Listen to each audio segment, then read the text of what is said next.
আপনি আইছেন, শুক্র আলহামদুলিল্লাহ। কি হইলো, রাস্তাঘাটে কোনো সমস্যা হয় নাই তো? আব্বা আমারে ঠিক মতো প্লেনে বসে দিচ্ছেন? কি বললা তুমি? প্লেনে বসাই দিয়ে আসছি কিনা? পানি?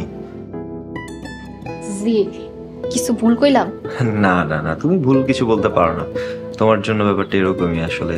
তুমি তো এর আগে প্লেনে কখনো উঠো নাই, তাই প্লেন আর বাসের মধ্যে যে পার্থক্য রয়েছে সেটা তুমি বুঝবা না। আমি তো কোনোদিন এয়ারপোর্টই যাই নাই, আর প্লেন। তবে আমার মামা সৌদিতে থাকে, উনি প্লেনে চলে গেছে। ও আচ্ছা, উনি সৌদিতে প্লেন দিয়ে গিয়েছিল? ওয়াও। দূর, মজা করেন না তো। আপনার এত বারবার ফোন দিলাম, আপনি ফোন ধরলেন না কেন? দেখো, সেই কৈফিয়ত আমি তোমাকে দিতে বাধ্য নই।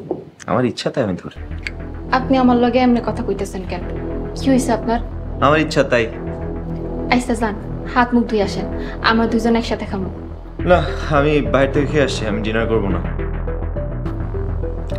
আমি যাই, আমার ঘুম পাচ্ছে। আদিল, কি হয়েছে আপনার? আদিল, আদিল, আপনার একটু মন খারাপ, আমারে কন।